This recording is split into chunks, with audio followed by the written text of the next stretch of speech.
Hello, my most amazing artists. Today we're going to be creating self-portraits in the style of the artist Amy Sherald. You're going to have the photo that I took of you last week printed out and a transparent piece of paper on top of it that is paper clipped. Please leave it on top of there because that's going to allow you to trace your contour lines. Contour lines are the most important lines in a drawing. That would mean that you're only tracing the things that are most important. So think like a coloring book. A coloring book doesn't have anything already colored in, it just has the most important lines there. To do that, I'm going to use a skinny Sharpie to start out with on my face. I'll use the bigger one for things like my body later. Remember, I am only tracing the most important lines. So that would be the things like my eyebrows, my eyes, my nose, my mouth, and I'm being very careful when I'm doing it to leave an outline and not to color anything in, even if that area is black. What I just did was erased. It is possible, even though we're using permanent markers, to erase. If you do make a mistake that you need to erase, you could see that I just used an Expo marker or a dry erase marker to go ahead and erase whatever I made a mistake on. So see how I just scribble on top of just that line and then use an art wipe to wipe it off. Then I am good to go to trace again. You don't want to wipe off too much though because you want to save time. I'm going to do my best job and try not to do any more erasing. But if you do need to, you'll have that dry erase marker on your table. Make sure that if you are coloring anything in, it's only little tiny parts, like maybe the pupil of the eye. Everything else you're going to leave open because we are going to be adding paint to it later. So right now you're creating a coloring book version of yourself. When I trace my nose, I'm only going to trace one side. If I trace both sides, it might look more like an elephant trunk, and that's not the look I'm going for. So you'll see I go ahead and draw on top of that and erase it so that I can only trace one side of my nose. You'll see it looks a lot more real if I just trace the one side, but including the nostrils at the bottom. I don't have to color anything in. Now when it comes to my mouth, I'm smiling, so I want to show that smile, but on the teeth, I'm not going to trace my teeth. I'm just going to leave that open, and that will be painted white for my teeth. If I trace every little line, it's going to not only be not contour lines, but it'll look a little creepy when you get your Sharpie in those little parts like that. So I'm only tracing important changes in the surface. So if my hair changes, like I have a hairstyle and I had a braid in my hair, I am going to outline that too. Anywhere where the surface changes and becomes a 3D shape and not flat, I do want to show some of those lines. So you'll notice I do that on my chin as well and show where maybe it extends. I do that also in the lines of my smile.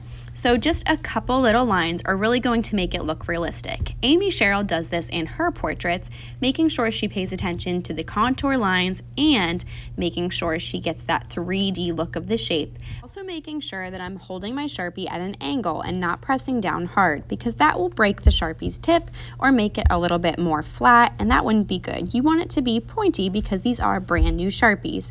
If for some reason your Sharpie's not working, make sure that you get a good working one. Notice I'm switching back and forth between the big or thick Sharpie and the tiny fine point Sharpie. I'm using the fine point Sharpie for details like I did in my face, as well as maybe my hands because I want to get my fingernails. Anywhere that's an important change in the surface needs a line. Even in my neck, I use the small Sharpie to add a couple lines to show where my neck has my Adam's apple underneath my chin. Just a couple lines are really going to make that difference. You could do that in your hair too, but you're not drawing every little tiny line. It's like you're making a comic book or coloring book version of yourself, and that's only the most important lines. It's like making yourself into a cartoon. We're going to add details later on with paint. So make sure that you get all your most important lines and do your very best work. You're only drawing on one side of your clear paper. It's really important that you only draw on one side. So if you get confused, make sure that you write your name first. That way you don't accidentally draw on both sides. So I'm going to go ahead and sign my name in the bottom right corner. You can use either the small Sharpie or the thick Sharpie. It doesn't matter. Make sure you write your name because this way you'll know which side you did the Sharpie on. You always want to work on the same side with the Sharpie, and then we'll be flipping it over later to do something else to it because we are going to paint these just like Amy Sherald did. So only when you're all done, you can take your photo off with the paper clip and compare it. See if you got all the important lines. Did you get your eyebrows, your eyes, your nose, your mouth? Did you get ears if they were showing? Your hair, your neck, your shirt, maybe your pants if they're showing. If you were wearing a watch, you can include that. That is up to you, but make sure you get all the most important lines. After you've signed your name, in the bottom right corner on the front, you can flip your paper over. You'll know if you flipped your paper over because your name should be backwards if you're following those directions and steps. Once your name is backwards and you flipped your paper over, you're going to use a piece of sandpaper. Sandpaper is something that changes a surface from smooth, in this case, to rough. Sometimes sandpaper is used to make a rough surface smooth, but in this case, we're going to take a smooth surface that's nice and shiny and make it rough. The reason for this is because you have this clear piece of paper that we need to paint. So the paint would kind of slide off of it if we just left it alone and left it shiny and clear. I'm not scratching up my whole paper, I'm only sanding the things that I drew, like my head, my hair, my shirt, my pants. I'm not sanding the whole thing because that would scratch it all up. Then I'm going to put that aside and just take out my photo and this grayscale. A grayscale is the different colors of gray that we'll be using in our paintings. I'm going to write my name and class code on this paper. You're going to use black and white paint just like Amy Sherrill does to make your skin. Sherrill made all of her portraits grayscale, no matter what color their skin was, to show that we are all equals. We're going to be creating our own grayscale so that you can identify the colors of gray that are in your photo and your skin tone. So to do that, we're going to have to mix white and black to create different shades of gray.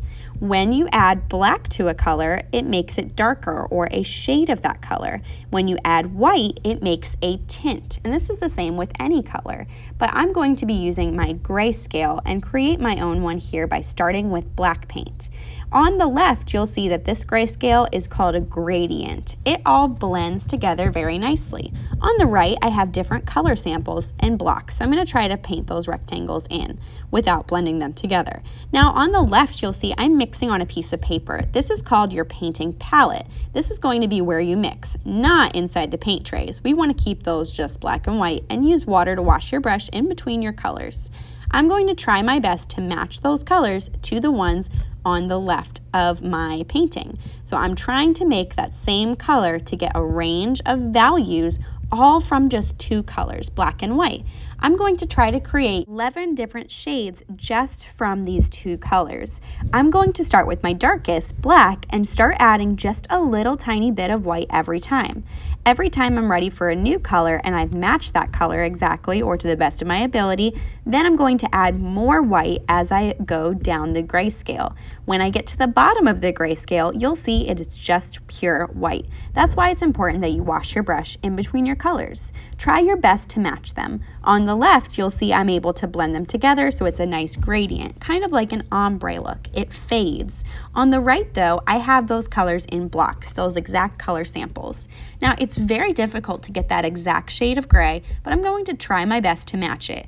If it looks too dark, I need to lighten it up by adding white. If it looks too light, I need to darken it by adding a little bit of black. You'll see that the more that you add or the less that you add will completely change the color of gray.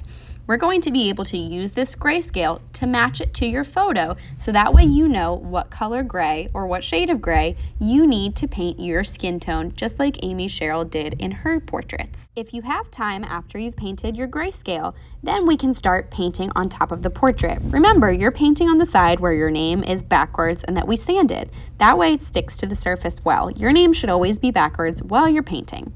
I'm going to start out by painting the darkest surfaces on my skin. Now remember, Amy Sherrill only painted the skin colors black and white, including hair, but not the clothes. We're going to save the clothes for next week. But today, if you have time, I would use the proper size brush, which is probably teeny tiny, and start out by painting the lightest and darkest areas of your face and your hair. That way, it's going to be what shows first on the other side. This is called a reverse painting. It's almost like painting on glass. The viewer is going to see whatever you put down first, which means every brush stroke that you make is going to be seen on the other side. So you're going to want to do your best work and try to paint in all one direction and neat inside the lines. This is why I switched to a small brush so that I could get inside of like my teeth to make them white. Good idea to paint the lightest surfaces first, like the white of your eyes and the white of your teeth, maybe if you have any other white on your face or in your hair, those highlights. Then you can lay down the darkest colors anywhere that you see a shadow. I see one around my hair and near my headband, near my eyes or inside of my eyes, like where the pupil and the iris is or the color of my eye. And then I see some shadows around my smile in those smile lines there. I'm going to try my best to use my grayscale and match those colors of gray. Luckily, I still have my paint palette paper that I can use with those same colors that I mixed for my grayscale. So I'm using them right off of my palette, and I barely have to dip back into the white or the black, which means I don't have to wash my brush. You only need to wash your brush in between colors if you're going to the white and the pure black paint on your table, because you don't want to mix that up for other people. You want to keep them black and white and only mix on your paint palette paper and on your painting. You want to be careful not to get water on your brush though, other than wiping it off on the sponge, because a watery paper on this clear paper is just going to start to make a mess. This is acrylic paint, which is permanent paint. It will wipe off if you make a mistake while it's wet, but when it dries, it's very difficult to come off. That's why we're also going to be wearing aprons today, just in case. Now notice I am not going to be painting my clothes. I'm going to leave those alone and skip right ahead to my hands because that's the only part of my skin that's showing. Every once in a while, you can carefully lift your paper up and look at the other side. But notice I'm hovering it over my table and the white paper. I'm not placing it down on my table or on the paper because the paint is still wet. But I can lift it up and carefully look at it to see how I'm doing and see it on the other side. Because I did the Sharpie on the other side, I can cover up my Sharpie lines and it's not going to matter because I did that Sharpie on the other side. They're not going to disappear. That's why I'm able to do these layers that might cover up some of those important lines, but it doesn't matter because again, they're still on the other side.